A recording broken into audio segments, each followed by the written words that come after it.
shirt.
boardroom.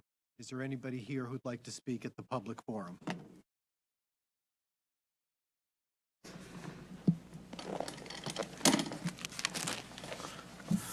Good evening, ladies and gentlemen. Name is Will Pelkey, and I am at 133 Portman Street. Kind of my usual push. Big fan of CTE education. I'm actually a little disheartened to look at the budget here and see a drop of one full-time. Now that person may be retiring, but still in terms of a budgeted position, I'm a little disappointed in that. And then I'm also looking just in terms of enrollment, if we're looking at the magnet schools, you have the Academy of Aerospace and Engineering, just for example. We have, according to the budget for 22-23, we have 15 elementary students enrolled. So it's one of those things I would love to see, that CTE get branched out. Maybe not all the way down to elementary within our own schools, but let's start pushing that downward focus. We already have 15 people, or 15 students who are going to a very CTE-heavy position. I would like to see that increased even within our own walls, if you will. And I know it's a slow process, but again, jobs of the future. I would love to see those positions not be reduced, actually to be increased. I know I looked at, I went to the Team Paragon, which I know is outside of our purview, but still with, at President Fury's request, and just to see our high school students engaging in that in a real meaningful way. And the opportunities that can present them further. Again, CTE, I think, is just something we really need to focus more on. I mean, when you just look at the total amount of expenditure that we have currently inside of that, I think it just pales in comparison to where we ought to be at some point. That doesn't mean Romeo and Juliet doesn't have value, but, you know, we need to strike, I think, a greater balance between the classical curriculum and something that's more fitting to the modern day and age in which we live, and our students are going to go out and have to work out in the world. Thank you very much. Thank you. Anyone else here? Okay, Doug. Thank you, Mr. President, members of the board. Thank you for the opportunity to speak very briefly, and thank you for your service to the Windsor community. I'm Doug Shipman, the director of the Windsor Historical Society, and I'm not actually here to talk specifically about the budget or to ask you for any money. So relax, enjoy. So I appreciate this. I'll keep it short. The Society has always had a strong relationship with Windsor Public Schools. Wanted to provide a brief update as spring is approaching, which has traditionally meant this is student field trip time. With the pandemic and the last year's bus shortage, we have not seen Windsor students at Windsor Historical Society for over 3 years. We feel that exploring our town's history is a vital part of every student's education, so we're here to reintroduce Windsor Historical Society very briefly, and you'll understand why I'm doing it today. It's a little time sensitive. As many of you know, over the past 3 years, Windsor Historical Society has dedicated itself to a more inclusive and collaborative approach to community history. We have a variety of field trip programs available that help students learn about this history. We also have a special bus fund, a school bus fund, to assist with paying for buses to reduce barriers to Windsor school participation. So something for teachers and administrators to be aware of. Our program director, Melanie Stringer, is working closely with Bonnie Feynman and the humanities team to ensure there's information available to teachers and administrators about our many programs, and we hope to see more students come and visit us this year. And the reason I'm here tonight is that we are also currently recruiting for a part-time museum educators to assist us in leading student tours and programs. So we hope that there may be some parents or retirees that might like to learn about history and share it with students of all ages. The position opportunity is posted on our website and on social media and closes this Friday. So if anyone's interested, I hope that they will contact us right away. Also, while we explore and share Windsor's Black history all year round, we do have two special programs to help honor Black History Month this year. We have a three-part Black family history and genealogy series with popular genealogist Sandra Tate Eady. Starts this Thursday, but there's still time to register. It's an online program. And on February 25th, Saturday from 1 to 4, we have our opening reception for our newest exhibit about the Windsor Afro-American Civic Association. Some of you probably are familiar with that organization. It's called Inspiring Equal Participation, Windsor Afro-American Civic Association. It's a free reception. We'll have refreshments and hope that people will join us. So thank you again. I'll leave some materials on the table outside. Thank you.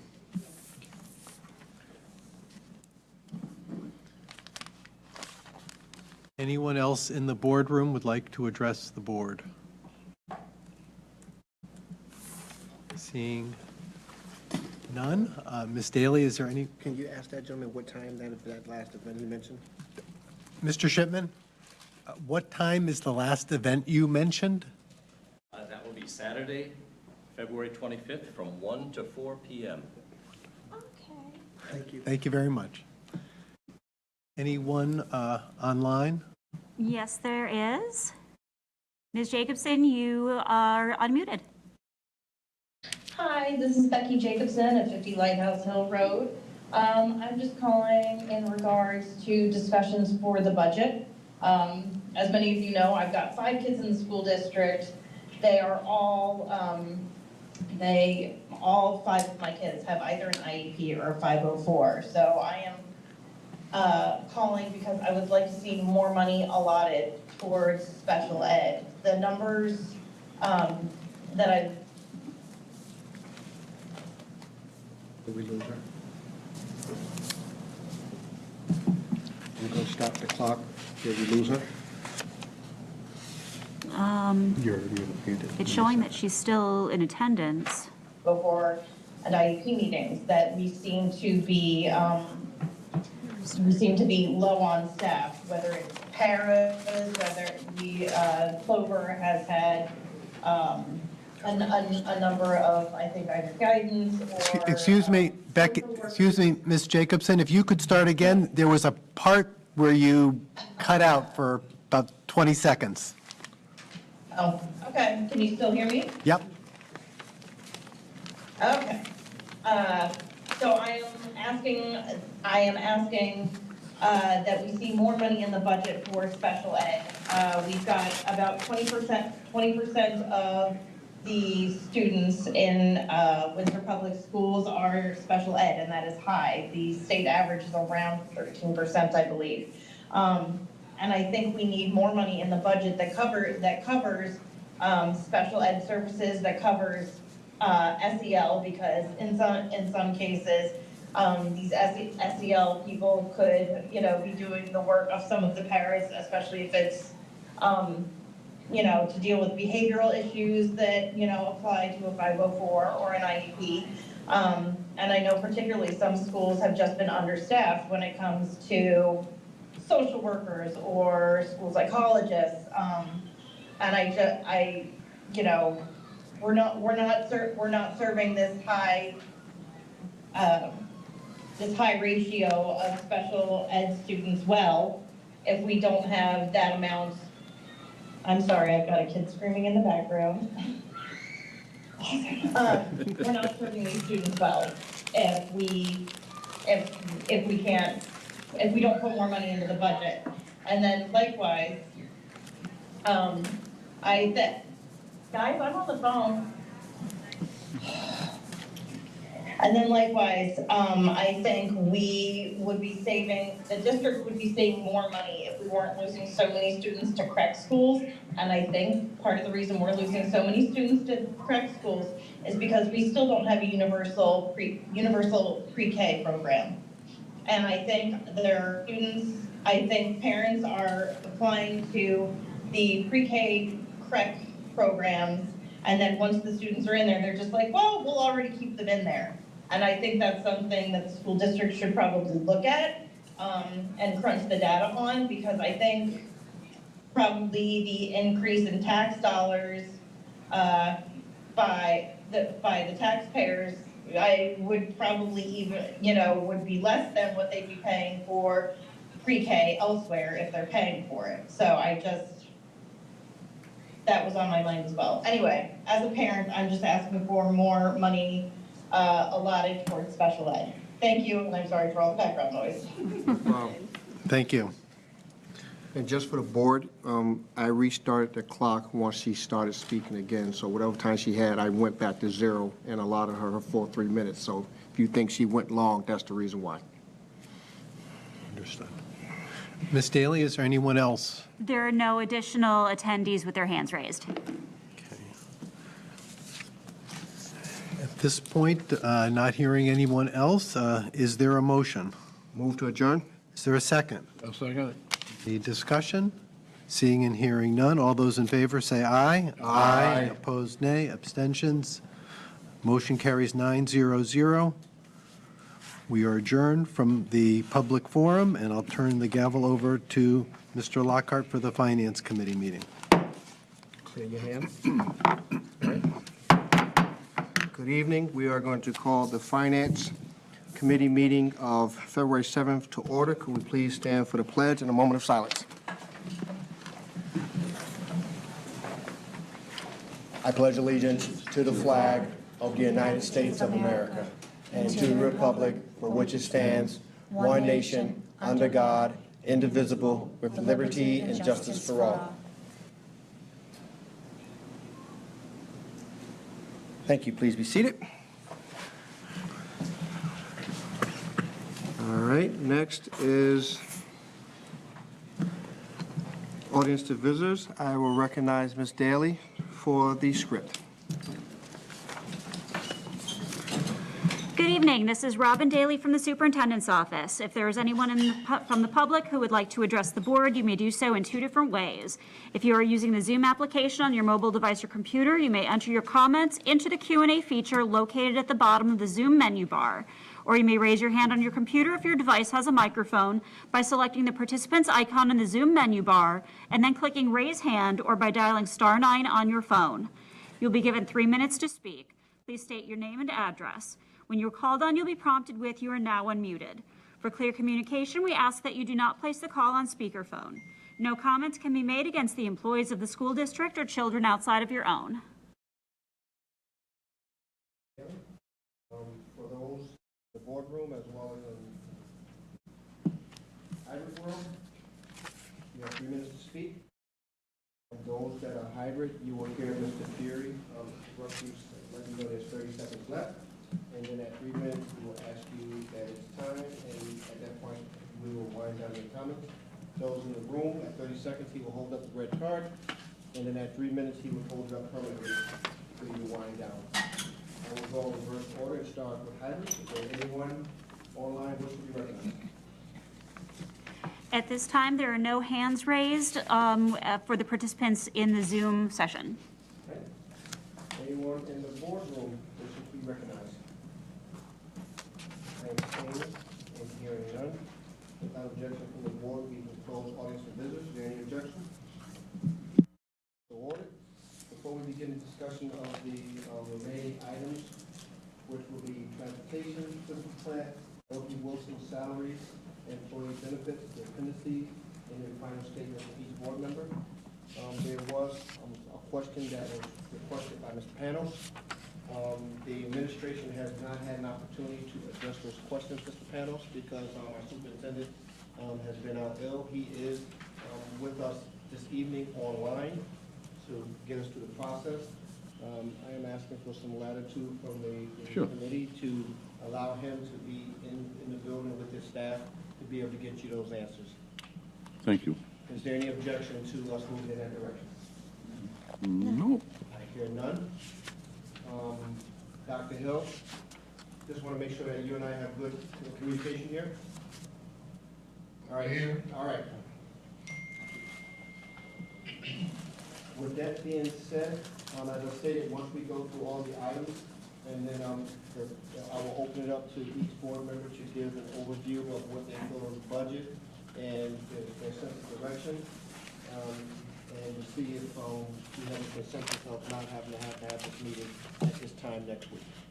With that being said, Dr. Hill, since you are not here, do you want to designate someone here on your behalf, or do you want me to keep going through you, sir? Thank you very much, Mr. Chair. I would designate Ms. Batchelder. All right, for the listening public, Dr. Hill is here. He is participating, but he's virtual. He's under the weather, but he is here and present and acknowledging what's going on. And he has designated Ms. I'm so sorry. He has designated Ms. Batchelder to act on his behalf in the boardroom. So at this point, I will recognize Ms. Batchelder. Thank you. So we had covered number 2, transportation, last meeting, right at the end. I know it was kind of rushed, but if you wanted me to go back to that, I will. I wasn't sure if all the questions were answered, however. Before we proceed, are we all set with transportation? Let's see. Maybe a little, Would you, just a little bit of review here. The reduction, we reduced the regular ed buses because you said there are several buses. You reduced the total number of buses, is that correct? And by 4? What was it? Correct. 4. Yes.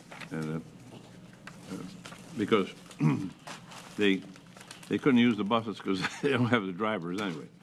So we're down 6 drivers, or 6 buses this school year at the start of the school year. And we do tinker back and forth with the additional 2 drivers and having spares.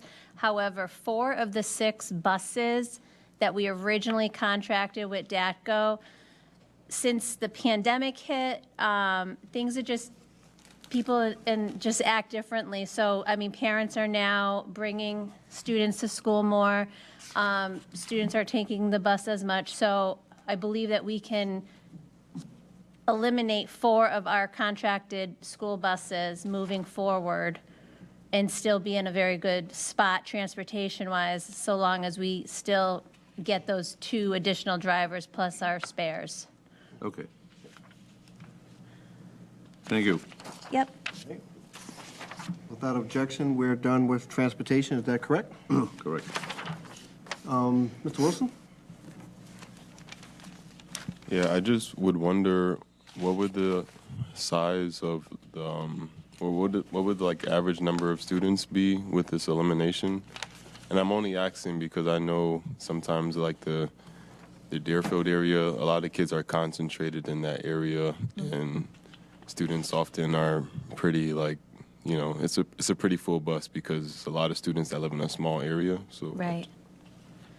So we do have some buses with 50 kids, absolutely. These are 77 passenger, however, you put a backpack as a kid for size-wise. So we do have buses that filled, but the majority are around the 20 to 25 limit.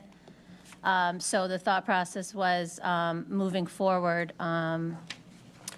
to designate buses that are at the high and middle that really are only transporting sometimes only 10 to 7 kids, especially at the high school, and looking at the model differently and utilizing our 10 to 15 passenger vans instead.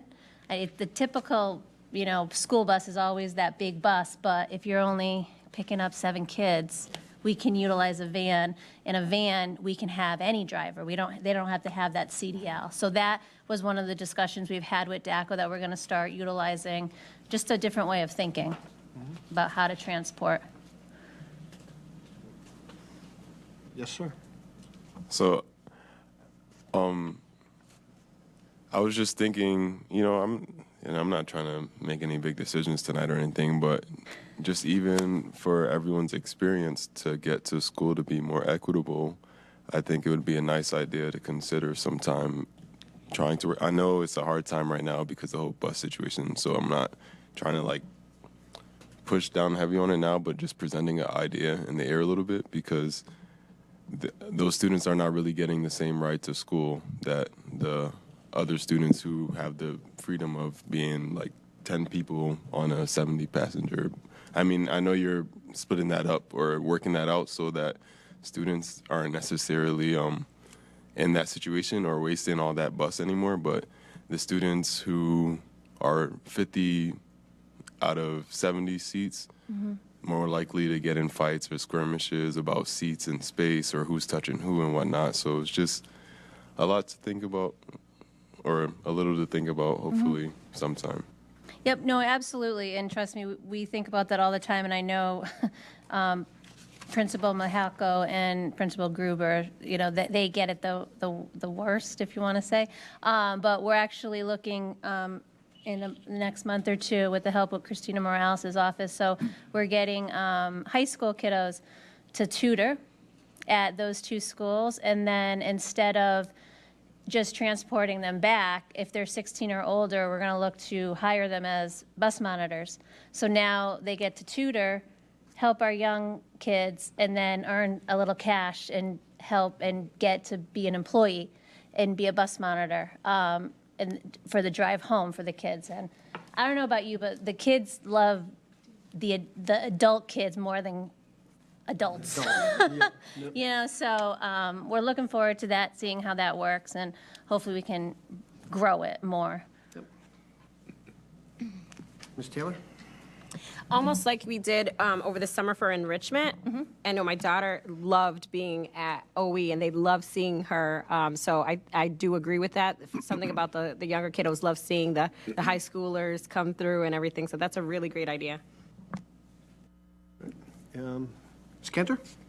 Thank you. I witnessed that at Loomis when Dr. Pierce had the interaction with the students from Loomis mentoring the younger students, elementary, and they just loved being with the older kids. Yep. And it was better for them because it wasn't like an older adult trying Right. to teach to them. Right. They connected quickly. Thank you. Thank you. Anyone else? Ms. Kaliski? Thank you. Quick question regarding bus monitors. Does every bus have one? No. Okay. Principals would love that. So we first put it out to our staff, whoever wants to. It's actually written in the para contract. They get $15 an hour just if they do it, just because it's hard to recruit. You know, it's the end of the day. But even that, we still have trouble at the lower grades. But it's a great idea. I like having the high school students be offered that kind of Right. role, and it's so good for these young students too to see that. So thank you. Anyone else? All right, we're going to move on to the physical plant. Ms. Batchelder? Okay, so I asked our facilities director to join me tonight, Mr. Chuck Waterfield. Is it on that side? Our increase is quite substantial in this area, and this is, I've talked already through it. It's really, the majority of all these increases are strictly from our lock-in prices for electric and gas. And these are what the town is facing also, and Jim Bork is delivering the same news to the town council in all his meetings. But I just wanted to give Chuck the spotlight to just tell you guys what he does. He's just made just such a miraculous change, in my opinion, over the past 2 years since he's been on our team. So I hand it over to Chuck. Well, thank you, Danielle. I appreciate that. It's been a busy couple of years, especially going through COVID and all that. But yeah, our physical plant's been very busy. You know, we've got a lot of projects coming up with the capital improvements, the town CIP projects that'll be starting actually in this building here as far as a lot of HVAC upgrades. And we've, not to mention a lot of the HVAC upgrades we have done in the past, but, you know, with the addition of the extra personnel that I was able to hire this year, we're able to do a lot more in-house. You know, we're able to cover more ground as far as preventative maintenance. It's just, it's really kind of, it's an honor to see how everything is kind of coming together.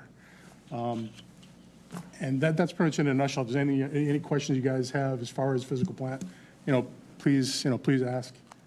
I didn't really prepare too much tonight because I wasn't really sure you know, how much you wanted to hear as far as an outline on each building, but Yeah.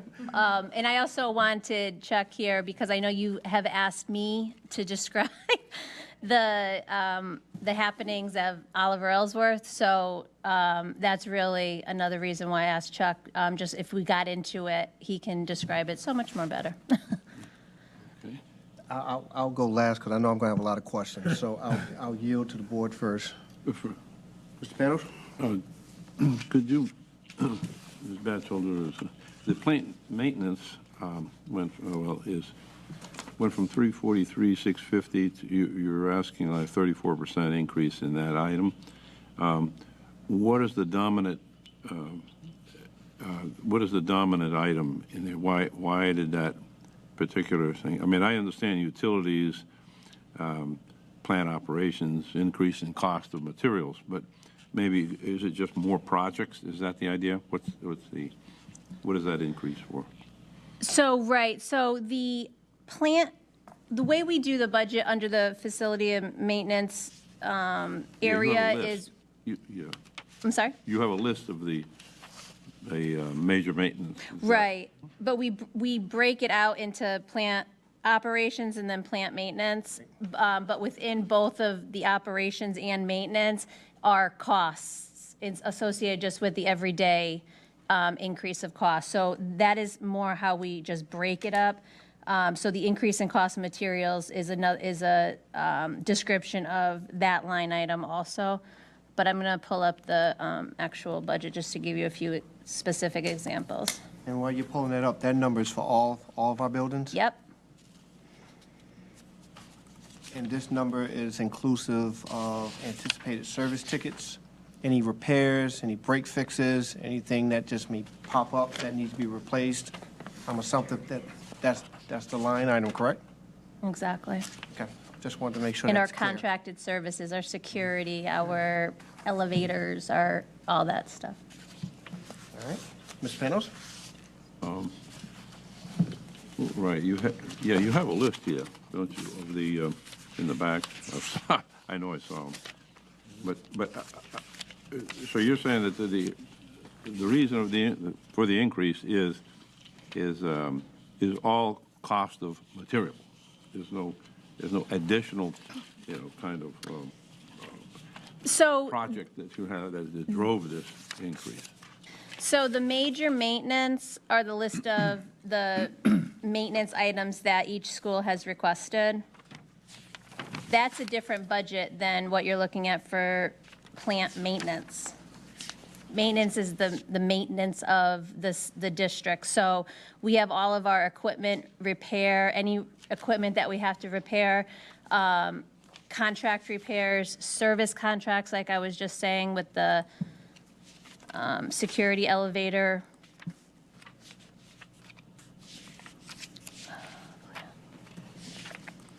Right, it's mainly painting and replacing tiles and Yep, general maintenance balancing supplies. things. Yep. You pick up an HVAC, someone who could balance? correct. Yes. Yeah, we'll be doing a lot of, some of the major maintenance this summer, especially with the HVAC additional person. We're going to be doing some of that stuff Okay. in-house. Right. And now, well, in that connection, you had also the Oliver Ellsworth. The idea was the equipment you bought was oversized. Is that correct? Or you had to buy, or that was available that you put in was oversized? Is that the idea? Well, that would have been going back to the HVAC upgrade back in 2017. We're dealing with some of the issues currently that. Oh, so that was before, that's pre-COVID, Correct. and so was that an oversizing? Is that the idea? What happened there? You have to, instead of, being a smaller enough and staying on, or something kind of over, and then it cuts out, or what? How does that work? Is this the unit that was not custom made? It was almost like brought off the shelf and Correct. retrofitted to the Exactly. building? Yeah. And it was done because the town was in a hurry. Correct. Because of the LED lights. Correct. To get the rebate. I just want to make sure It we're all connecting ties the in, dots yeah. here, why we're in this position with that particular unit on that building. So if we ever go down this path again, we know not to make that mistake. We got to make sure that the unit is designed for the building. Exactly. Instead of picking something off the shelf and then trying to make it work. Right, and that's something I'll be dealing with this spring when we start the chiller up. Okay. That's something we'll have to deal with. I just want to make sure we connect the dots here, why So we have, is it- and why we've been documenting and saying this over and over again here. Is that what, yes, you have, is that part of what you call here air balancing under Oliver Ellsworth? What is? So the air balancing, so we've had mold issues, as you all probably know. Yeah. Especially in the summer months when it's more humid. So this summer, kind of struck me, we needed to do something, right away. And I started looking into the air balancing because I looked at the past project, the last HVAC upgrade, which is 2017. I noticed that they didn't do any air balancing at the end. So after our environmental company came out the second time and did some additional testing for mold, they confirmed that it was the same type of mold inside that's outside. So it's Same type of, same type of mold, so it's getting into the building from the outside. So that got us thinking that we figured the building is under some type of a negative pressure, which ultimately it was. They confirmed, they came in, and it was under a heavy negative pressure, meaning there was too much, we're moving too much air through the building. You want to have a building and more of a positive pressure. You want to exchange the air, but you want the building to be in a positive pressure. Okay. So I had an air balancer come out, and they tested, they spent quite a bit of time going through each area of the school, every classroom. We just kind of made a temporary fix. The building currently is under a positive pressure, but in order to do that, we had to shut a lot of the exhaust fans off, turn the unit ventilators on high, open up the outside air dampers 50%. So that creates more of a positive pressure to the building, but we're still bringing in the proper amount of air that we need. It is a temporary fix, and as I go through this process, we'll have some recommendations on more of a permanent fix. I'm also working with the original engineers who engineered the project back in 2017. So they're very familiar with the school and with the equipment that was installed. So once we move through the rest of this winter and we can start up the chiller again in the spring and we can kind of address the chilled water issues, we'll have a better idea exactly what's needed to finally take care of the air quality in the school. Is this all time and material work? Correct. Currently it is. So it's not under warranty anymore, so it's time material. So we're doing time material with a Band-Aid fix, and that's chewing away at our budget. Right. Well, currently right now, what I'm doing or what we're doing isn't really that much. So we just did some air balancing. But before we get into any big dollar items, it might be something where we'll have to go back to the town maybe and talk, CIP numbers. But I want to have a plan in place before we do that. yeah, so I say, so these plant operations and maintenance, so it's strictly materials. You buy tiles to replace the floor or whatever, and that's what's going up? That's security cameras, painting, door replacements, Everything across the boards went up 50% plus. It's just, pre-K lockers. as you all know, I'm sure. Right, you have, okay, there's page 38, 37 have the projects. Just take a look at them. He's on page 37 and 38. Yep. So he's going by major maintenance by sites. Yep. And those are the projects based off of what's being recommended. Yeah. So So how do you scare the bats out of the chimney at Pequannock? Yes. I'm having a harder time than I thought. Nobody wants to touch them. And you can't because they're protected, but to deal with it, it's going to be an issue. So for the committee, Paul is talking about the plant maintenance, which is $459,000, and he's referring to page 37 and 38 of what they plan on utilizing a large portion of that money for. Right, but that's what he's referring to. This is 486, this is planned. Yeah, but He's talking about the 486, not the 4. So if I can just, so major maintenance is a separate budget. So major maintenance is on separate. Oh, 36, Okay. site 81. Oh, okay, so that's what I'm So, sorry. and that's all of That's the the confusion. bigger projects. So, Physical plant, site 82, the plant operations and plant maintenance, that is the everyday upkeep of every building in the district, just like your houses. If something breaks, you have to fix it. That's what site 82 is. okay, well, maybe sometime you'll tell us how many brooms you buy and what they cost, something. Roofing is a big issue, I can tell you right now. Some of it at the high school, it's a 28-year-old roof, and we're, a lot of repairs. money's worth out of it. That's a really good example. So I know, I'm not trying to, I know you're joking, but that's a really good example. So we're putting in 8,700 now at the high school roof because the 87? CIP, 8,700, just as a Make Band-Aid. repairs. Just to keep it intact Because until we're- CIP come along. Right, because we have water leaking in our art room, which the CIP to replace the high school roof isn't for 5 more years. So that maintenance line item is maintenance of the building. So it's things like that that come up all the time. I mean, I can give you lists and lists of the things that we're now having to Band-Aid or fix to wait for the upgrade on the CIP end.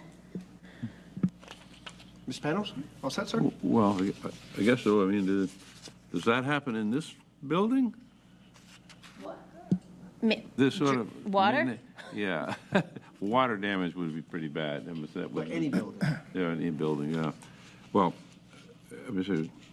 I just hope that we don't have these problems regularly on all our schools. No, most of them, in the past 4 or 5 years have been, not most, but JFK, Oliver Ellsworth, Sage Park, last year, half of it. So they are slowly getting done, but the ones, like the high school, like I said, is in pretty bad shape. And it's not, in the CIP until 2028 for the construction, I think 2025 for design. It's, Okay. that's a little too long, I think, for the 28-year-old roof. Okay. I'll recognize Ms. Cantor, and then I'll look to my right before I go back to it'll be Ms. Cantor, then Ms. Taylor in that order, please. Thank you. I know that Sage Park has a problem. 3.5 years ago this past fall, they had a problem in the nurse's office because I went to pick up my son, and all the adhesive was coming up from the tile, and I know it's in other areas. The flooring? And- Right, the roof Correct. floor. And they said it's because of water. And I saw you last night at the town committee meeting, and you were saying that, but that was 3.5 years ago. Yeah, it's part, I was finally able to get it into the capital improvement projects in the CIP. It's actually, it's in a design phase right now. That whole, here we're going with the CIP. That whole front end of the building, the nurse's suite, the newer gym, the small gym, the front classrooms, those were all an addition that was put on back in 1993, 94. And shortly after that, from what I understand, they've developed moisture issues in the floor, through the floor water getting up through the concrete and through the tiles at times. And it was kind of intermittent. It comes and goes. Over the past few years, it's been getting a lot worse. And we had a company come in, we ripped up all the tiles, we put a floor sealer down. It was supposed to take care of a certain amount of hydraulic pressure to keep the floors stable. It lifted through the sealer. So last year, I had a company, Fuss & O'Neill, engineering company, come in, do some test cores to find out what's going on. Currently, right now, that whole slab on that whole front side, they did about 12 test bores. The slab itself is 99, almost 99% saturated. Means it's just full of water.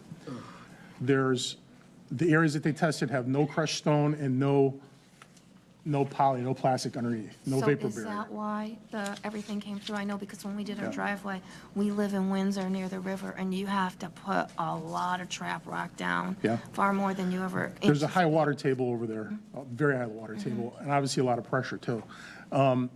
So it's currently, the town took it on as a CIP this year, because I explained to them at the last CIP meeting, it was last summer, I believe it was, that at times the water comes right up through the floors, creates slip hazards, the custodians have to go back there several times a day in those areas and mop it up, but then it'll be fine for a week or two. But then it seems to be only after a really hard driving rain, a couple days later, the water starts to push up through.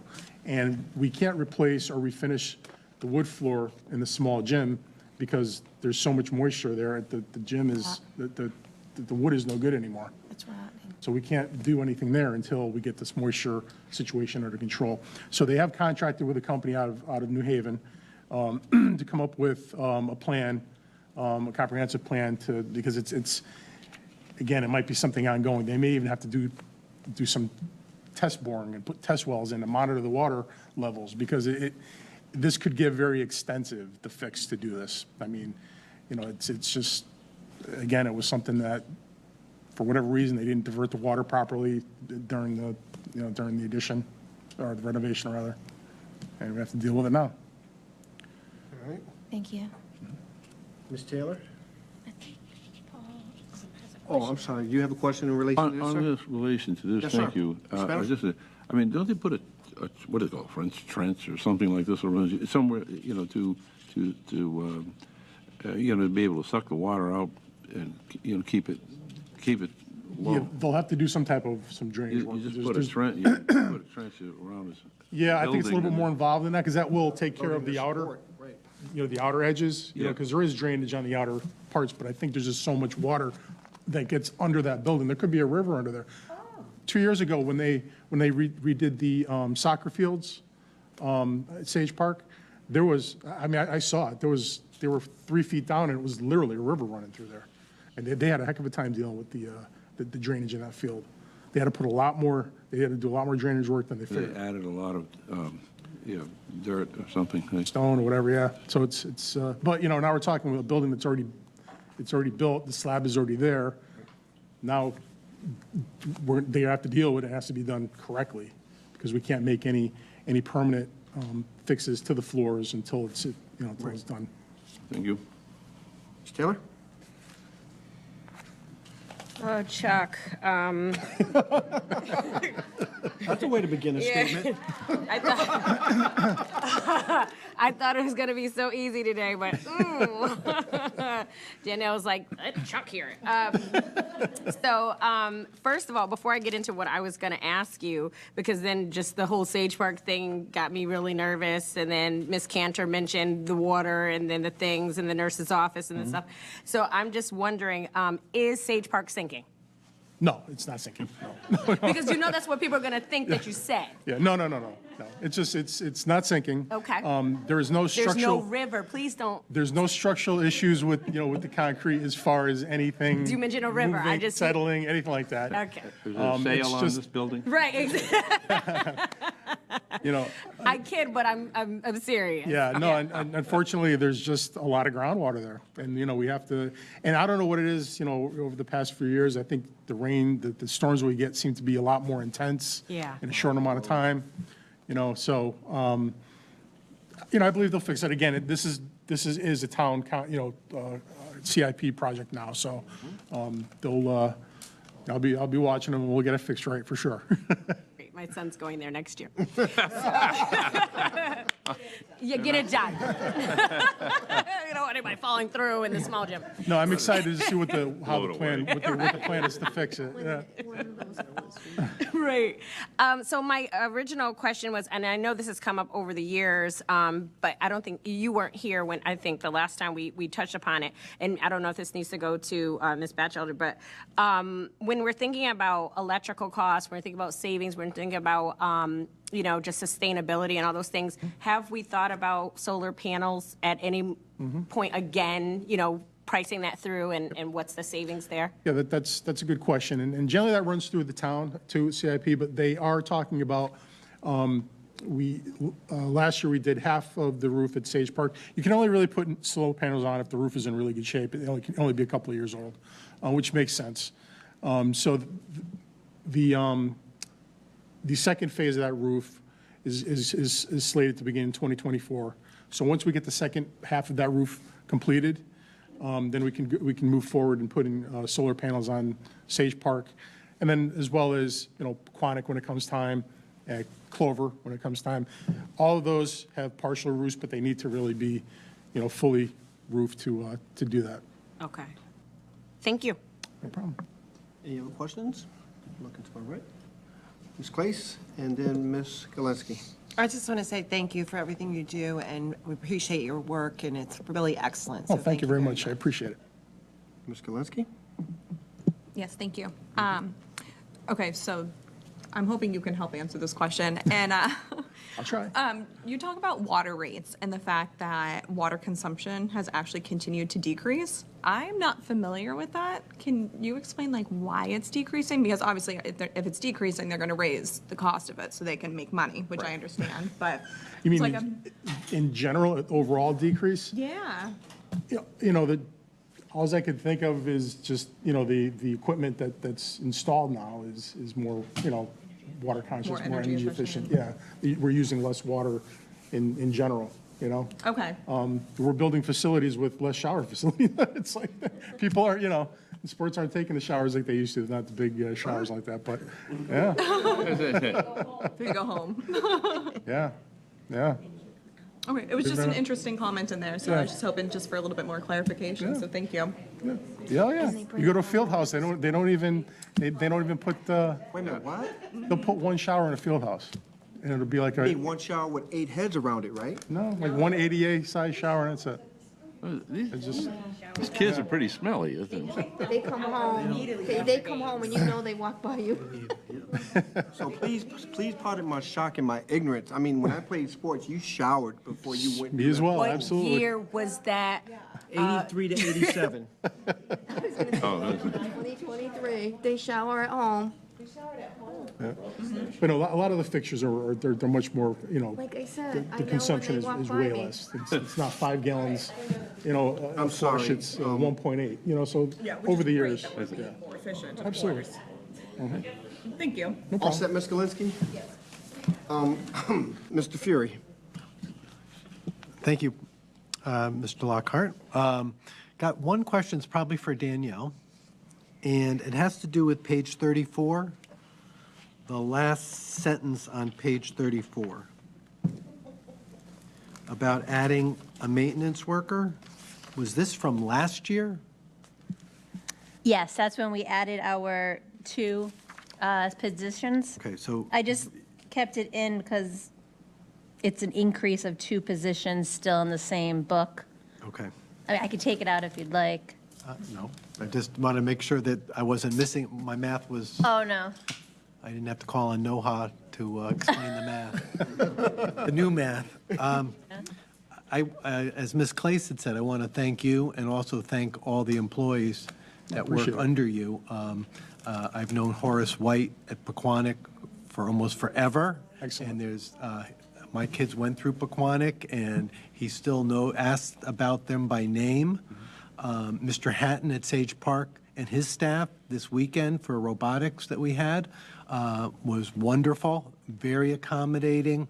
They're on time. Those people do work a lot of hours and odd hours, but they're great. We have very lucky and fortunate that we have such great staff throughout. Thank you. It's a pleasure, it really is. Any other questions? And that's why we need to keep Chuck on our side when the town is looking for the Not going replacement anywhere. for Whit. I know.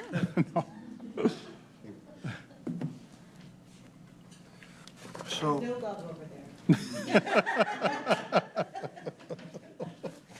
Well, I want to say thank you to you and your staff.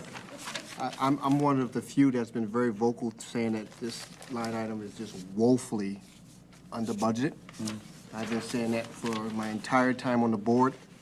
You're doing a lot with 2 fish and 5 loaves, and I'm not sure how you're doing it, but you're doing it, especially with the time and material service calls that we have just for the break fixes.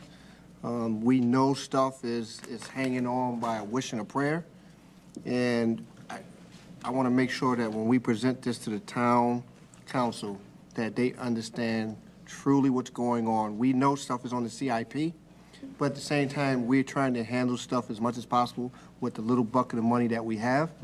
And all it's going to take is just one membrane roof just failing, and then we lose a whole section of a building. It's going to take one boiler just breaking down at the least opportune time. It's going to take one air conditioning unit in the middle of summer near the end of the year that's just going to shut a whole building down.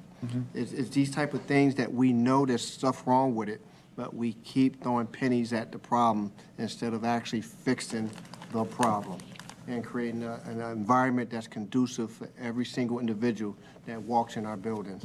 So we've been woefully underfunded here. You're doing a great job holding on to what we have, but if we keep doing these break fixes, we keep doing these time material service calls until it gets us to the point where we can actually fix it, we'll probably spend more money than an actual brand-new unit with the labor it's costing to put it in. So it's either an ounce of prevention or a pound of cure, and sadly, we're choosing a pound of cure in a cheerful manner, in my opinion. So thank you for all you do. We know we're sending you into some very difficult situations, and you do it with a smile, so thank you so much. I appreciate it. I really do. Thank you. All right. And I didn't ask any questions because a lot of my questions were already asked, so I did not want to double back, so. I appreciate it. Yep. You can always reach out to me anytime, anybody if you have any other questions. Thank you. Not a problem. Recognizing Ms. Batchelder for LP Wilson. LP Wilson. Oh, sorry. Yeah, we're in this building, sorry. I was going to salaries.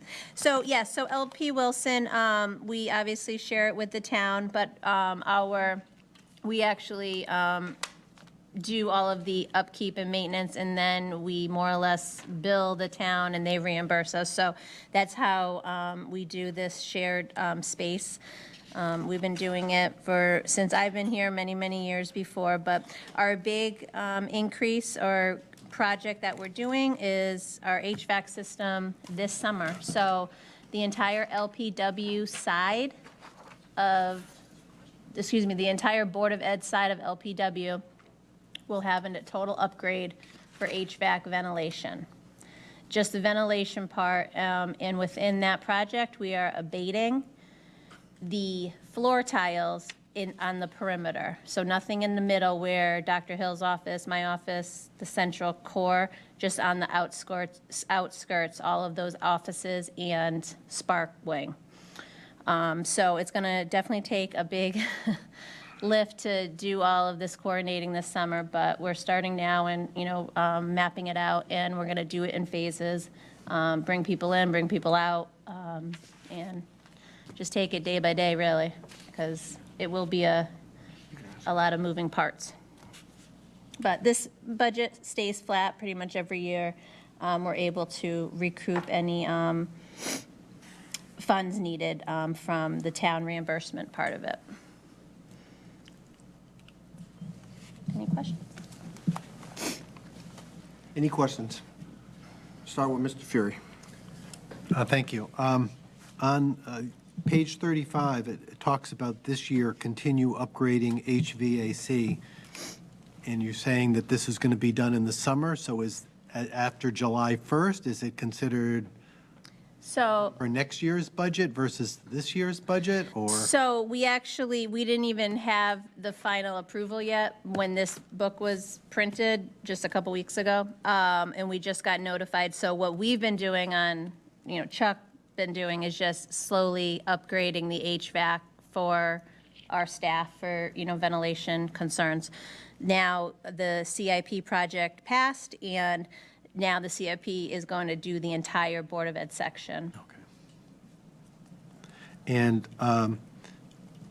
again, under goals for this year, it talks about continue asbestos removal and carpet replacement throughout the building, though I didn't see that listed of what you've done so far. Is that going to be done at some point this year, as well as some of it carrying over to next year? Yep, so our hope is, because we have such a short window in the summertime, and knock on wood, we haven't had any snow days, our hope is to actually get Christina and her office out of here in the beginning of June, get her area done first to get her back in because of registration.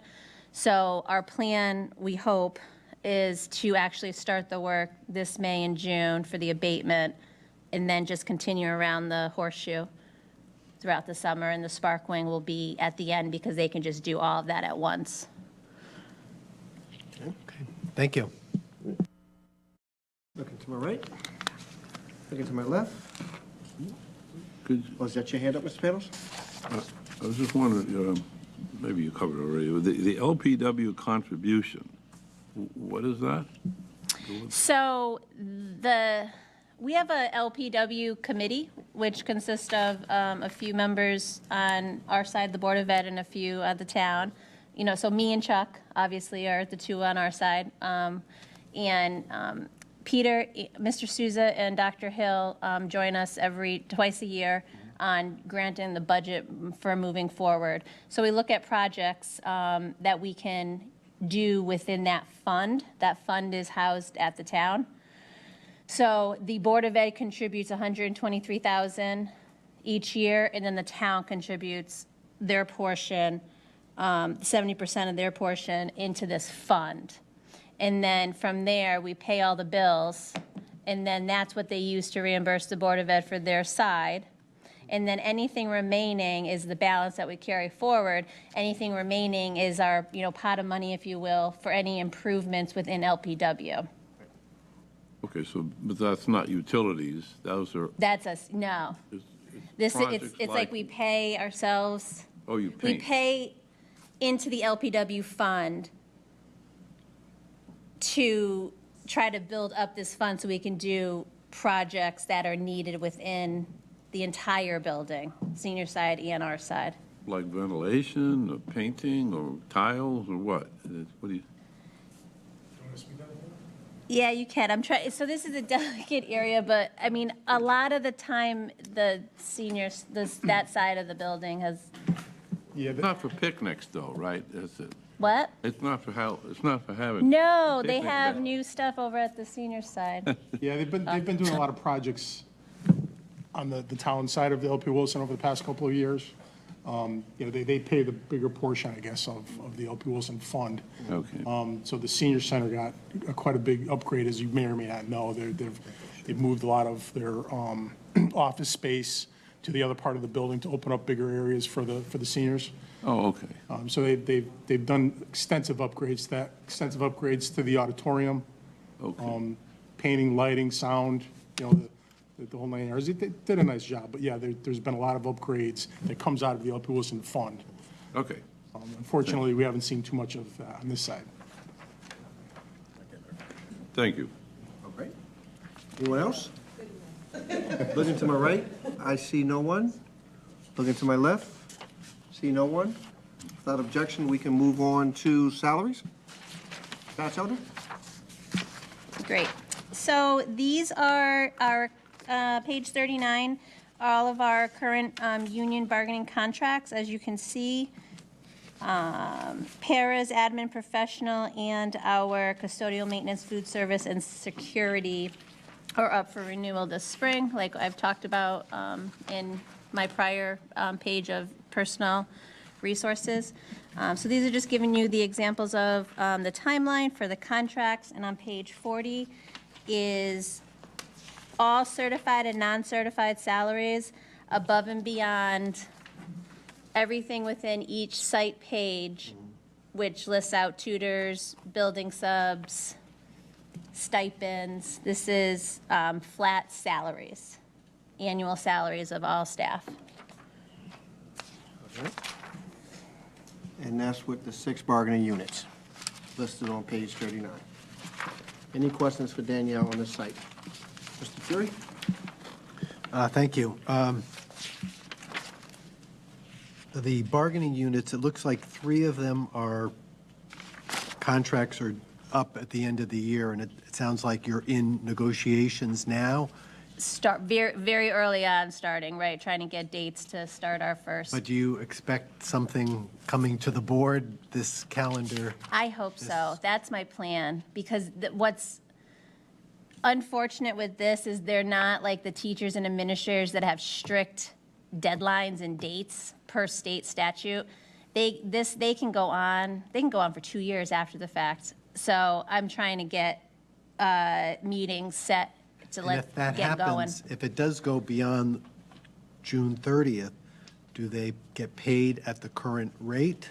Yep, so they'll get paid at their rate today. And then if it ends up them getting a raise, let's say 3 months or a year down the road, it's retroactive to July 1st? Correct.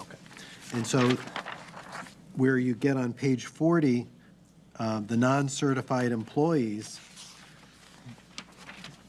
is that pretty much a big estimate? Because there's a number of non-certified employees here who we don't know what, I don't know how it's certified employees, and like especially the WEA, we know Right. exactly to the dollar what we've allocated based on the contract.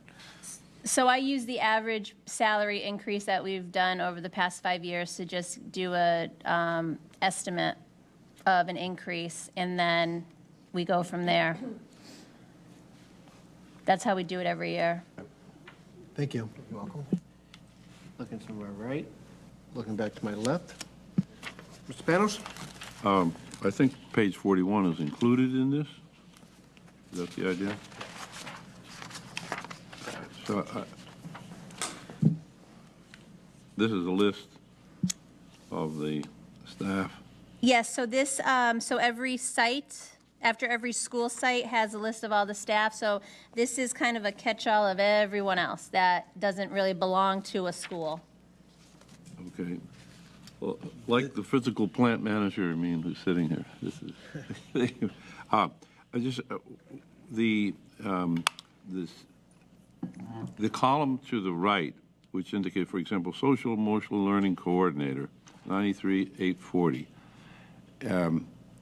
Maybe we'll talk about that in a while, but this would be, does that indicate that it is a grant supported? Is that what that is? Yep, so if you look at the very top, it's actually, there's another fiscal layer. year It is a 23. little confusing. See fiscal year 23 salary? Yep. It should say grant next to that. That got cut off. Caught an error, huh? You did, Mr. Panos. See. I'm with you. All right, so okay, this is physical pain. That's right. I think that's good now. Let's see, is there any? Yeah, I think. All set, Mr. I think Panos? that's it. Yep, thank you. Any other discussion on salaries? Looking to my left, seeing no one. Looking to my Yeah, right. seeing no- On that, Wait a minute, I saw Mr. Fury's hands first. no. Oh, I saw your Yeah. hand, so then Mr. Panos? no, well, maybe it'll come later. I think it's probably later under the appendix. I was just wondering, the SEL coordinator it comes under the grant for the Alliance grant. Correct. Now, well, maybe you can answer the question later under that because it comes under the appendix. But Okay. do we actually receive a fund for that? I was just wondering in the accounting for this and others like it, where it talks about later in the appendix. You have something about that it's Alliance granted. Do we receive that money directly from the state? Yes. Oh, so it doesn't flow through the ECS? No, it did for like 3 months in a transition like 5 years ago, I want to say, but the majority of districts that receive Alliance funding receive millions.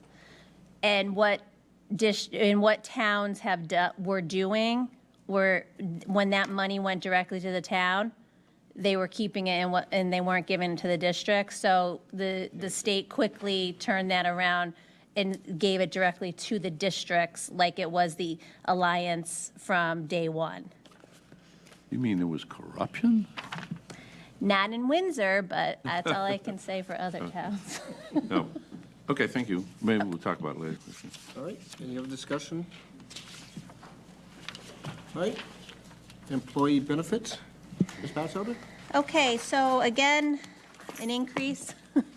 So this represents the increase that I talked about a few times already through this school year. So we were 1.4 million over our claims last school year. So this number is incorporating that proposed increase, or excuse me, the projected claims moving forward. And also in this dollar amount is the Board of Ed portion of continuing to fund the 401A pension plan, which every year we have to put in about 50 to 75,000 to beef it up because we're moving all of our staff hired after 2013 to this plan. Any discussion from the board? Mr. Panos? I just ask a question. ACA, what is it? I mean, at the, under the bottom there, the first bullet under implement ACA forms in-house in lieu of contracting out to IRS forms. What do these acronyms mean? So that is for benefits back during, that's from the Obamacare. We have to issue ACA forms for insurance. ACA is Affordable Care Act. Yeah, okay. so similar to like the W-4, so this time of year, we're sending out all of our federal forms for employees so they know what they've contributed and their benefits that they have. So we've been contracting out, actually, for the past few years, but we were able to connect with other school districts and had a Munis rep come in and train our staff internally, so we built the system within. So we'll be able to push these forms out ourselves now and not pay to have someone else do it.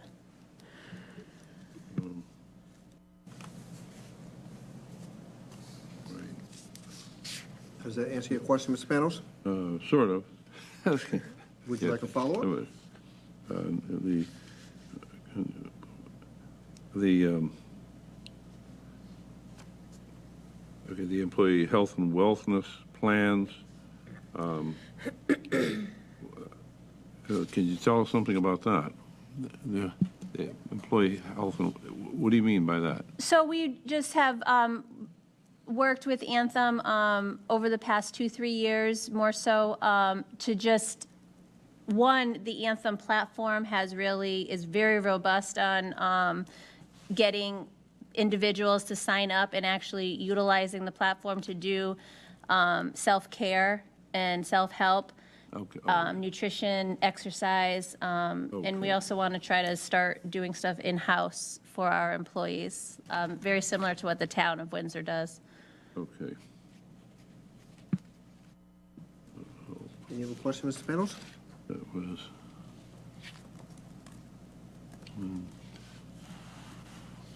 No. All right, thank you. Looking to my right. Ms. Claes? I just want to say that I appreciate these efforts because I think they're all retention efforts and the way to keep staff engaged. So I think it's really important to continue that kind of work. So thank you. Looking back to my left. Looking to my right. I believe we're all done with this section without objection. All right. Last is the appendices. For this one, I will go in order to make sure if there's any questions. So I'll start with you, Ms. Claes. Is there anything, any appendices you would like to be looked at? No, thank you. All right. Mr. Halleck? No. I don't believe Okay. so this time, no. Mr. Wilson? These are not last comments, these are just appendices. All right. Ms. Kalinsky? No, not this time. Taylor? No. Ms. Cantor? No, thank you. All right. Mr. Fury? No, thank you. Mr. Panos? Thank you. I do have a question on page 45, Okay. which is the competitive grants, Appendix B.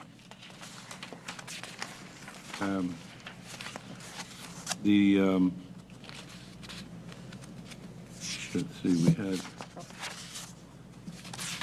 some reductions. You had a reduction here of the totals. Let's see, was total grants? Oh, I see. So the competitive grants are all the same, but the total at the bottom is the sum of both the first page 45. I see. So most of the reduction is in well, all the reductions are in the entitlement grants, which are on the first page, page 45, as I say. So, Correct. It's so you have, majority of all the ESSER funding. So the big losses then, there was a decrease, and I'm just wondering what was lost. For example, we had ARP ESSER IDEA, about a third of the way down. It went from 119, 120,000 to nothing, right? So you had several of them you're projected to go to zero. So these are all of our ESSER funding that originated and that had either 1, 2, or 3 years, and then they would be done, that we had to spend the money within 3 years. So 23, 24 is that last year. Okay. And so this doesn't cause any... We knew this, yeah. Okay. That's right. Now, okay, and so That satisfy appendix B for you, sir? Yeah. Any other appendices you would like to have looked at? There was a, okay, I see what you mean. I thought, you see, the question I asked before, was because it said somewhere down here, it said that ECS funding was, that the Alliance was part of the ECS grant. See, so It is. For the committee, Mr. Panos is on appendix C at the Right. bottom of the page. I take a look at Appendix C, page 46, and it's Alliance ECS grant, and there's let's see, it's probably not worth going. I think you already covered it. That this somewhere here in the notes it indicates that it was rolled into the ECS. Right. And so... It's called Alliance ECS, so if you were to look online what your ECS number is for each district, it would have the Alliance number in there. Oh, okay. But they just give the Alliance portion directly to the district. Okay. That's what I wanted to... Thank you. You're welcome. Does I think everybody understand that? Yes, sir. Thank you. Any other appendices, Mr. Panos? No. All right.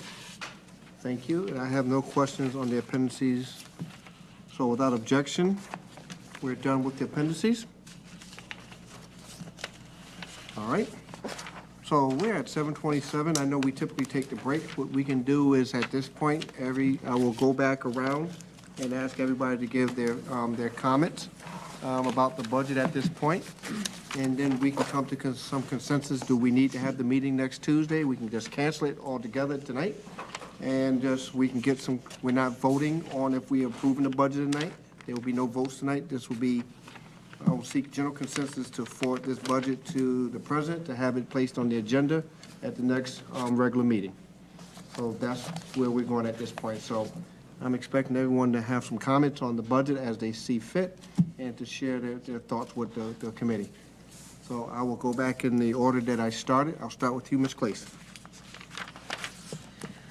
I would like to thank the superintendent and the staff for a lean and well-crafted budget.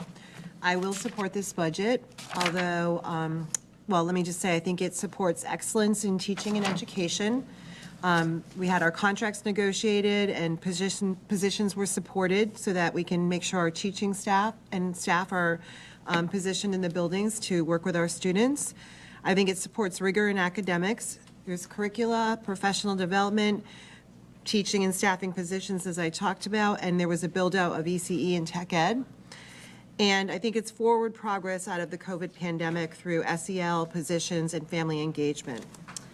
Although I will be supporting the budget, I would love to see more special ed, safety expenses, more physical plant expenses, universal pre-K, food security, more ECE, more tech ed, and a lot more items. But I know that's unrealistic, so I just want to thank everybody for their work on this. I think it was really hard work, a lot of creative ways of taking on activities in district rather than contracting out for them, and I really appreciate the work that went into this. So I will support the budget. Thank you. Thank you. I was just alerted, Ms. Batchelder, is there someone here from food services that should have been recognized, and I missed it? Well, so I was not sure because there was a lot of discussion about food service and enroll in seeing if we were going to take on all of the food service of the district. So I had asked Patty Patton to come. I didn't know if there was any questions while she is here, and also Christina Morales, who oversees the Office of Family and Community Partners, Treehouse, and FRC. All right. If you don't have any questions, that's fine. I just wanted to make sure you had the opportunity because you have them here in the flesh. All right, so we went through the sites, but, you know, I will pause the comments. And Ms. Claes, I will come back to you just in case if you have any comments. Not all again, but just if there's anything additional based off what you're about to hear. So at this point, Just if there's any questions. If not, then it's okay. are there any questions? I think Ms. Taylor had a question. Well, yeah. Oh. It's food service. Food service, please.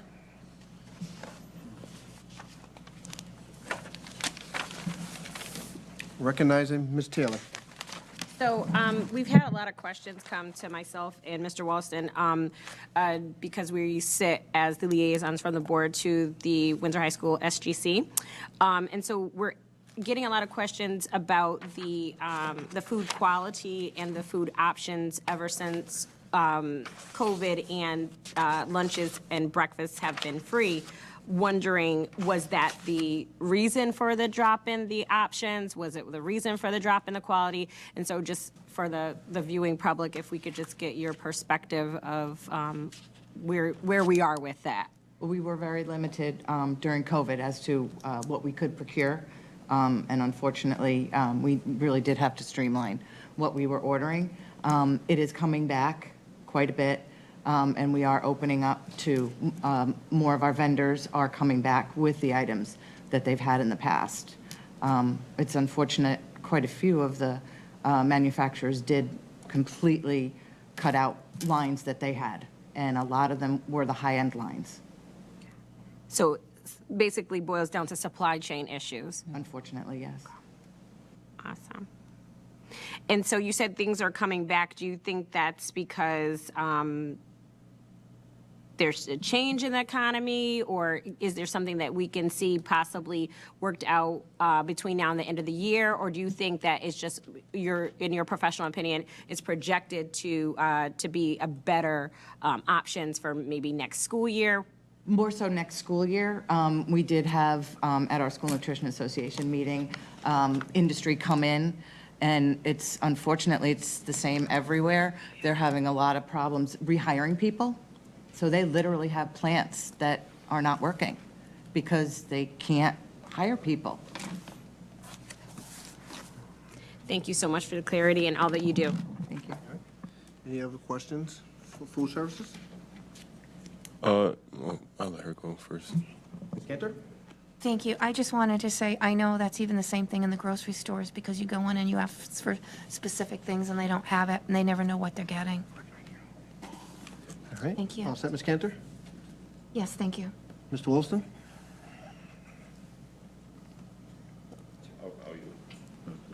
I'll use. You all set, sir? Yeah. Okay. Anyone else? Ms. Claes? I believe there's going to be new federal standards for school lunches and. what It kind- hasn't, it's not passed yet, but they are looking to make the sodium and sugar restrictions a lot higher, which means different That's- I'm products. sure the students will love. Okay. No, they won't, but we'll try. I know. Without salt, I'm sorry. I know. I actually had somebody ask me for a shaker of salt when I was at the high school the other day, and I was like, we don't have salt. All set, Ms. Claes? Any other questions for food services? All right, thank you very much. Any questions for Treehouse? Any? Treetop? That's okay. So I've heard just from SGC, some of the students talk about an issue with like at the high school, I guess towards the end of some lunch waves, like food is running out and students were being offered different options than what was being prepared for that Well, day. we serve 6 different meals. Yeah. So we try very hard to make sure we have enough of every single thing by the end of the very last lunch wave for that very last child. And I do have to tell you, it does happen. Yeah. So was this a problem that occurred more, like during COVID or post-COVID? Than... Well, during COVID, it was really hard for us to predict. Yeah. Because we didn't know who was coming in. And then with the fact that we didn't have, enough of one thing and we had to substitute it with another, yes, it definitely does happen. Okay. But we're trying very hard to make that not happen anymore. All right. Thank you. Any other questions? Any other questions of anybody in the room that we missed? Thank you very much. I will yield back to Ms. Claes. Is there anything you wish to add to your statement, ma'am? I am done with my statement. Thank you. And Danielle, thank you for cueing me on that. Appreciate that. Mr. Halleck? Thank you. Well,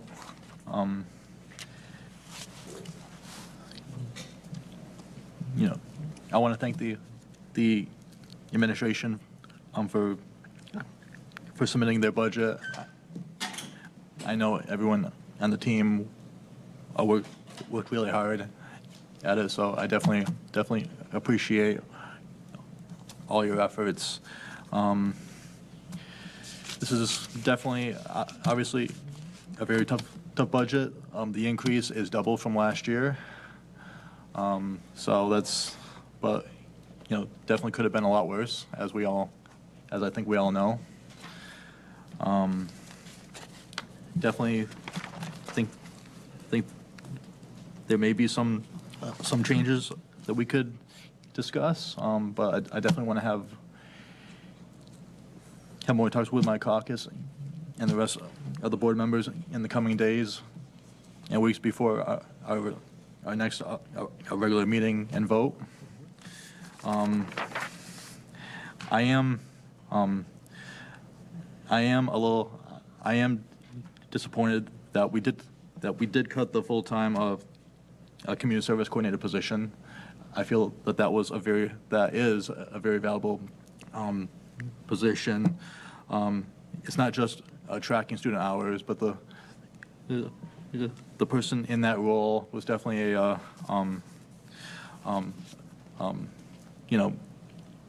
major face to the community for Windsor Public Schools, and building relationships with other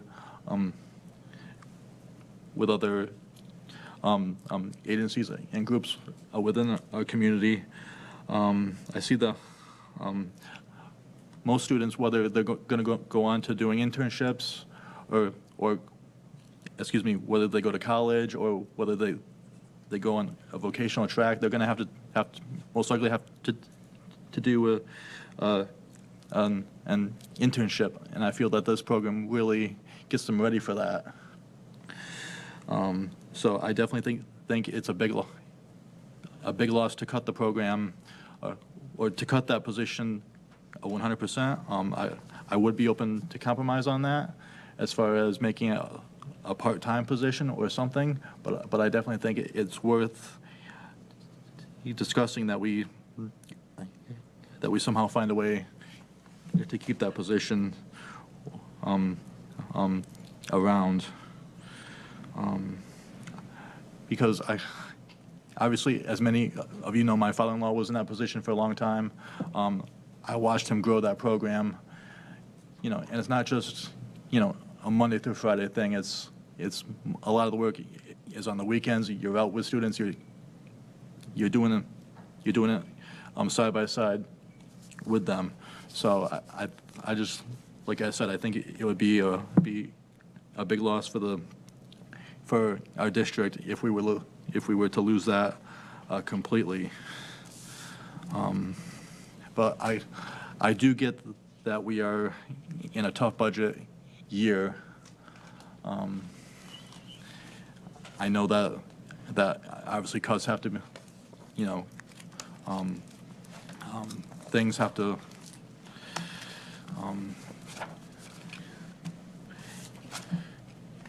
Yeah, it's obviously a tough budget year. I get that, and I know everyone else does, but I definitely think it's something that we should consider. And at this time, that's all I have to say. Thank you. Thank you, sir. Mr. Wilson?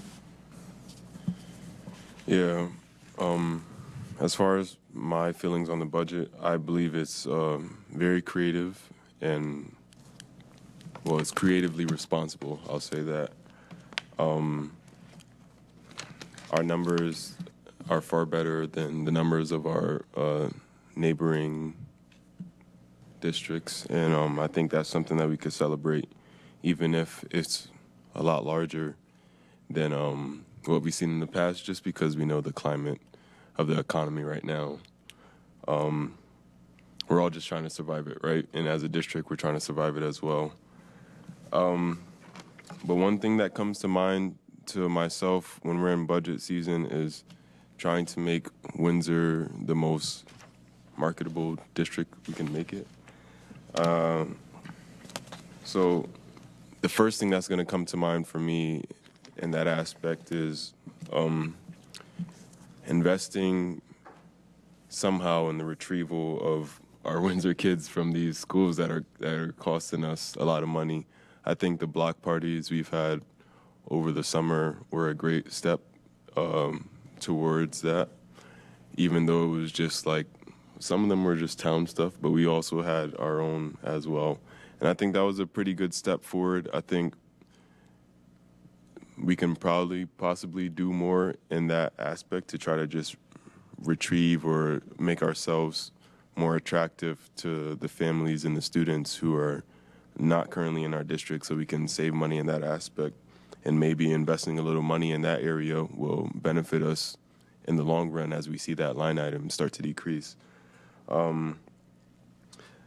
The big thing for me is always building community. I think everything that I'll stand for on the budget is going to be falling under the idea of building community. We have to prepare our kids to afford Windsor.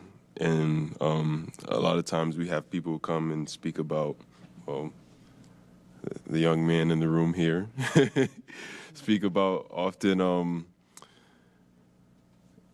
pathways and certain things that we can do to make kids just be able to afford Windsor, because we know cost is rising and times are changing and kids are leaving because the allure of being somewhere where it's cheaper to live and easier to make a life, even if it means you get paid a little bit less elsewhere. But I'd like to, I believe our budget, with some of the presentations that we've seen from things that they're doing in CT as well, supports the fact that we are thinking and moving in that direction, and I am happy for that as well. Underneath building community, I think also falls preparing our facilities, because at the end of the day, 5-10 years 15 years, 20 years down the line, these are going to be the same buildings that we're offering to our students and to the taxpayers at the time. Whether or not they make it there is really up to us and the decisions we make when it comes down to the budget. And I just think, you know, overall, the budget is very responsible. I'm happy with the fact that this looks like something we can present and not be shut down with, hopefully, crossing all fingers. And, but as far as like a wish list or such, I'd really hope that in the mindset can grow towards being more innovative in what we can do to build community, because I think in building community, we're pushing kids out of Windsor that are more prepared and more willing to come back, because when they get to these other places and they see how the lifestyle is in these other places and they remember what Windsor offered them when it's time for them to settle down and make a family, and they're making their big bucks and they're doing whatever they did out there in the world, they'll come back and say, hey, I kind of want to give my kid the opportunity I had in what I was offered here in Windsor. So I think we should just keep that in mind as well. But overall, I will be in support of the budget. Thank you, sir. Ms. Galinsky? Hi, thank you. I want to thank the staff and the administration for the hard work and putting the budget together. I know how time-consuming that is and how difficult it is, from a personal standpoint as well as from, you know, professional aspect as well. But I would not be doing the community justice either if I just said, okay, I'm totally fine and support of the 4.84% increase. So I would like, I'm not going to offer my suggestions because I am not the one who is fully immersed in this, but I would love to just have everyone involved in it to just take another pass and see how we can end up taking the budget down by even just bringing it down to 4%, because we as a town do end up having to vote for this, and I want to make sure that every community member is satisfied with this, because at the end of the day, we are the ones who do pay for it from the tax perspective. So again, thank you. I think it's great, but again, I would love to see what else we can do and what we can change. Thank you, ma'am. Ms. Taylor? I want to thank Dr. Hill and the entire team. It is not easy to get a budget together, and even from a perspective, and when you're thinking of the things that we have to do no matter what, which is our contractual, you know, agreements, it's really easy for us to, or anybody in the community to say, hey, cut this, but not that. And everybody is coming from different viewpoints of what's important to them. But I'll tell you what's important to me, and it's those, it's the people that are in the buildings. That's the students and the people who work in our buildings. That's important to me. And making sure that, to Mr. Wollaston's point, that a family like myself who grew up in Windsor, who went to Sage Park, I was there in 7th grade in 1993 when the building was built. So for anybody to say, oh, we have to fix that, well, I'm not going to tell you how old I am, but I was there in 7th grade when the building was built. So yes, it's time to do some updates. Yes, it's time to figure some things out, because over time, like in our own homes, you're going to have to do that. And it costs money. And so I want people to think about that. I also want people to think about us being, from an HR perspective, about being a competitive district. I know that sometimes people leave for money, but I also know some people stay for a culture and climate that makes them feel included, for a culture and climate that makes sure that our kiddos are getting what they need. And I just know that there's people in our buildings, to Mrs. Fury, there's people, countless people who stayed in Windsor over years, right, decades. They could have gone outside the district and got more money, but they weren't going to feel like they felt treated in our buildings, and I think that's super important. If I had, you know, all the money in the world, you know, I'm going to keep playing the Powerball so I can do an endowment or whatever, but until that happens, like, I would love to see us pay these people more. My mom was an educator for 40 years, and Hartford got her back, right? Because there's not enough special education teachers. That's why. There's not enough people coming through with those credentials to do the work. And I just feel like if we have to make sure that our substitute teachers stay so that we have building subs, that we can have people who retire come back to help us, I think that we're going to have to put our money where our mouths are. We're going to have to stop saying, oh, pay for that, but not for that, and just get down to the brass tacks of what exactly are we talking about here. You didn't ask for anything shiny and fancy. You're not asking for anything to be laden in gold. You're asking for basically the bare minimum. So if I had my way, we would be putting more money towards special education, SEL, because if our kiddos aren't good, they're not going to be able to learn. But this is as lean as you could get it. If you could get it any leaner, then to Mr. Halleck's point, then we're going to start losing positions. So I just want to I don't know, for the community's perspective, from my seat as a parent, as a person who grew up here, and a taxpayer, you know, I own a home here. I just want you to know we understand it's not easy, and you had to make some tough decisions to do what you're doing. But if there's anything more that you would put in, I would say put it in there, because, you know, shoot for the stars and then let us knock it down. But I can't imagine knocking anything down from this book, unfortunately. Thank you. Thank you. Ms. Cantor? Thank you. I'd like to thank Dr. Hill and administration for preparing the budget. I know it's very time-consuming and to go through everything. I know there were so many cuts that you cut across, decreasing expenses, and there were so many incurred new expenses that everybody has incurred throughout the United States that we have no control over. And so many increases, and it just keeps going on and on. Companies are laying off employees now throughout the United States, and I'm concerned about a lot of people here not being able to afford things. So I think you did a great job, but I would like to caucus with my group for a while to see what we can come up with, if we can look at maybe postage or something like that that I had mentioned before, because I think every little bit helps. Thank you. Thank you very much. Mr. Fury?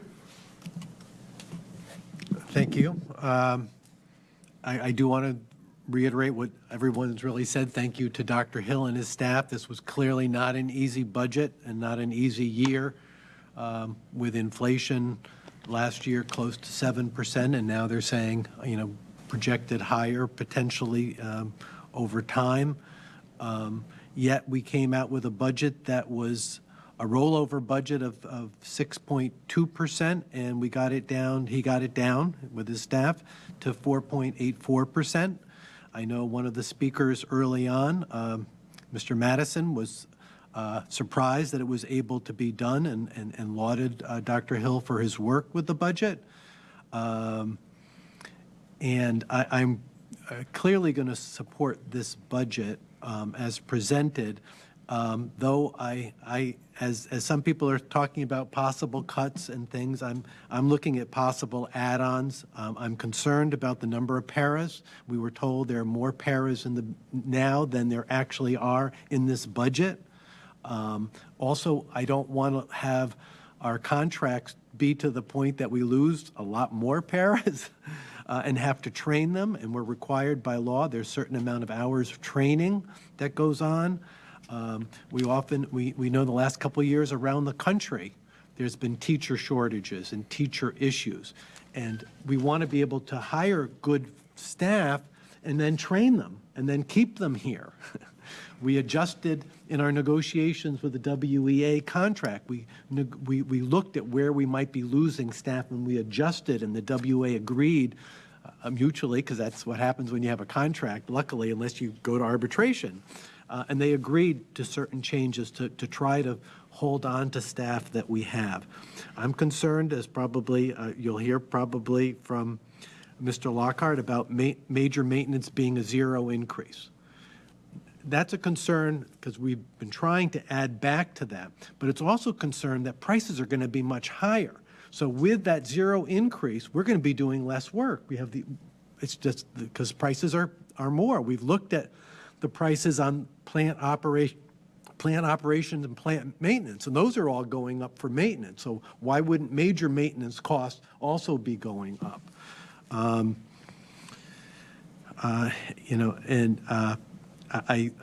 think the SEL folks that we're able to retain, and retain most of them through having ESSER money again next year and adding some into the budget is great. I know I want to see our state legislature coming up, and I'm hoping other boards of education will push for the state funding of more SEL help, so that come when we lose all the rest of the ESSER money, that we'll be in a position where people value that type of service.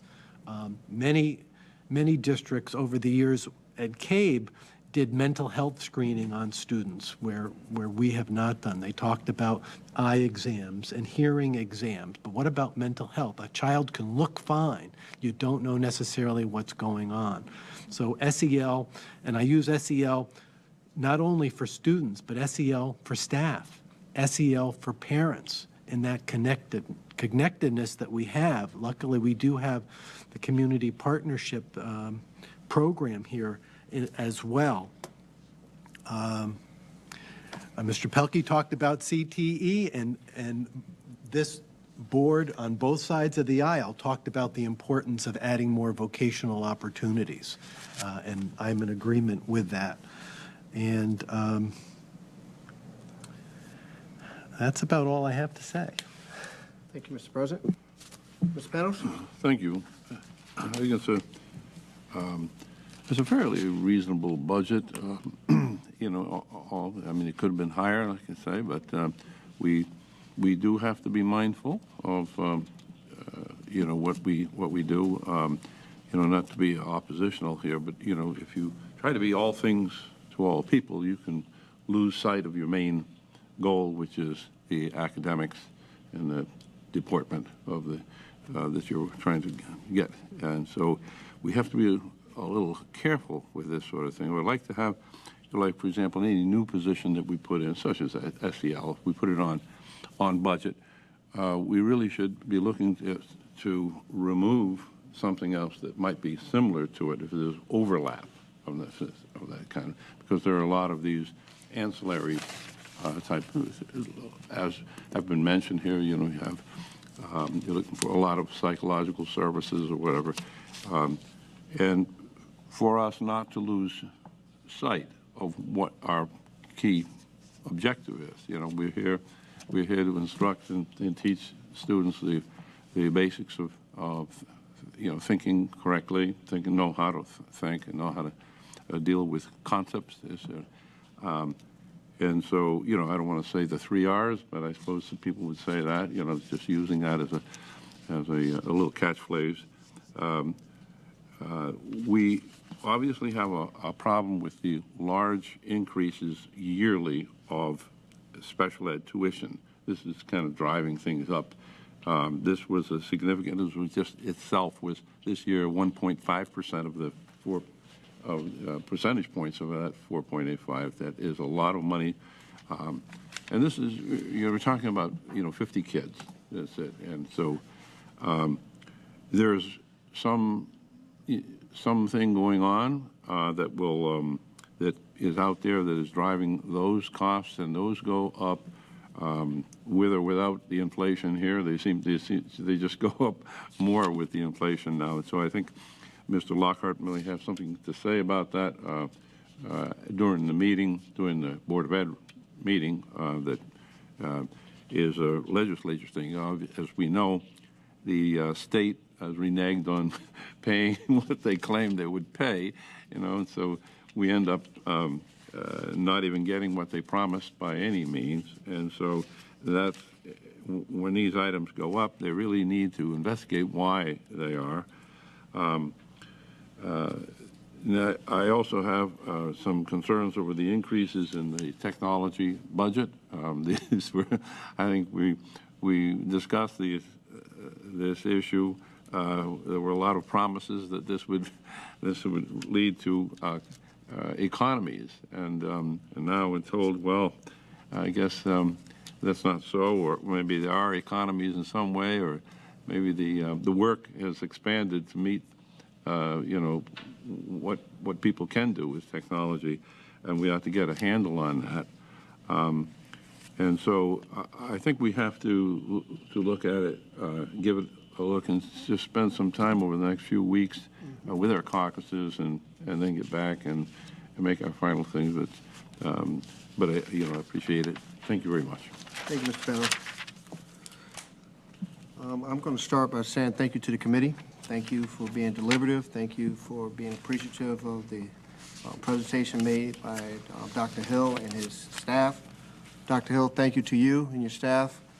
Thank you for being very intentional with your budget, how it's presented, and not just rolling over, but actually from your lens, through your staff's lens, exactly what you feel you can do, which you presented to us. For me personally, I recognize that when I sit up here, I don't represent just me in my house. I represent everyone's household. It doesn't matter your race, color, political party, doesn't matter. We represent all the citizens. So as a principled person, I should be voting no on this budget every year. We don't do enough with major maintenance. We don't do enough with my priorities, which is technology, which is career tech ed. We definitely should be doing more with the supports, especially with paras and interventionists, in my opinion. But I understand we do not have an infinite bucket of funds to do that. I think this budget alone should force this board in open session to support House Bill 5003, which would force the state to start paying their full share, especially with special education, especially with the ECS funding. We need that push now because the ESSER fund's about to run out, and this will be a great overlap for them to start paying their fair share so that everything that we've gained with the ESSER funds, we're not going to be dropping anything that's paid with ESSER funding. We'll be able to carry that stuff over so it's sustainable. So I believe it would be in the best interest of Windsor to take a serious look at that and to have this full Board of Education hopefully come together with some agreement in principle that we agree what they're trying to do. We may have some differences between the two caucuses on how they go about doing it, but I think we all agree the state of Connecticut should be paying exactly what they say they're supposed to be paying instead of paying us partial here, partial there, because it's impacting every single child in the state of Connecticut. Like I said, major maintenance, I've always been a proponent of $100,000 for each elementary school, $200,000 for the Sage Park, and $250,000 every year for the high school. And that's including with the break fixes, that's including prepare for any catastrophic failures. I'm a proponent of preventive maintenance so that when you get some type of a failure, it's not as drastic as it could be because of the neglect. We've been neglecting our physical plant. We've heard through Chuck that we have still some leaky buildings, and at times we have some unhealthy buildings for various reasons, wear and tear, whatever. We have some aged buildings in our district as well that hopefully that the town council understand that if it gets to a point, these aged buildings will just at some point give out because of its age, and then we're going to have to deal with those situations as we move down that path. I will support this budget. Dr. Hill is very intentional about cutting what he felt he can cut, absorbing where he felt he can absorb.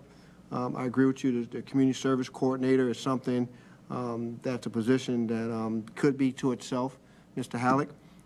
Currently, I believe that's being absorbed by responsibility of the principal and his staff. I would love to see more, like I said, in career tech ed. But at the end of the day, we need, what I heard is we need more paras.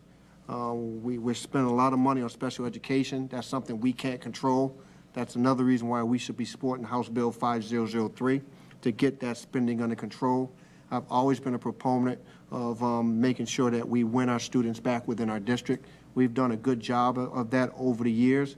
The students didn't leave overnight, and them bringing them home is not going to happen overnight as well. But we have to make sure that we're very intentional and with some type of a vision where we're just throwing money at an issue, but we're being intentional and making sure that we're supportive of the superintendent, but more importantly, superintendent comes back to us and shows us that the investment has one, been made, and number two, the progress that's being made with that investment. So I believe the superintendent has done that. I believe Ms. Batchelder has definitely laid out the fiscal plan in a very, very logical way where we get to see it. We get to see a historical perspective. And for me personally, I will support it. I would even support increases in some areas, like Mr. Halleck would say, with the community service coordinator. I would not be willing to cut a position just to add that position back in. But I believe that's a position that's definitely something that could be added, because that person is responsible for making sure that our kiddos graduate from the high school, and maybe provide him or her some support along the way with that as well. So I believe once we agree to pass this budget as a committee to the full board, I would transmit that to the president. At that point, I will shift back into my caucus leader status, start caucusing with my caucus, and then me and Mr. Panos will get to know each other over the next 15 days to make sure that we know exactly what direction our caucus would like to go. I do understand that we want to put our visions on the table, and that this may lead to several motions just to get our point across for debate. I'm open to that. But at the end of the day, what I want is to make sure all 9 members are heard, and that we do have deliberative debate. It's going to be civil, it's going to be collaborative, and that we move on with a responsible budget that we're going to send to the town council. So we had a great process last year, and I expect it to be as equal this year. So with that being said, I'm assumptive that I have general consensus from the committee that we wish to send this to Mr. President to present at the next board meeting. Is there anyone objecting to that? No. All right, with that being said, there's no vote for that. I would assume that I have the authority on behalf of the committee to submit this to the president. I will send Sally and Dr. Hill a note, and I will copy Mr. Panos and Mr. Fury a email message stating of such. And then at that point, Mr. Fury will guide us through the process. Any questions of me as the chair? Seeing and hearing none, we've satisfied the agenda. With that being said, I'm very assumptive that I have general consensus that we may cancel the meeting for Tuesday, February 14th, 2023 in this room. Do I have consensus to cancel that meeting? Yes. Correct. Yes. Without objection, so ordered. Dr. Hill, we can have that removed from our calendar. Okay? And with that being said, the last thing that's on the agenda at this point is motion to adjourn. Is there such a motion? Motion to adjourn. Mr. Panos made the motion. Is there a second? I second it. Motion made by Mr. Panos, second by Ms. Cantor, to adjourn. Any discussion? Stay. No. Seeing and hearing none, all those in favor signify by saying aye. Aye. All opposed, the same. Abstention. Motion carries 9-0-0. We are adjourned. Thank you very much.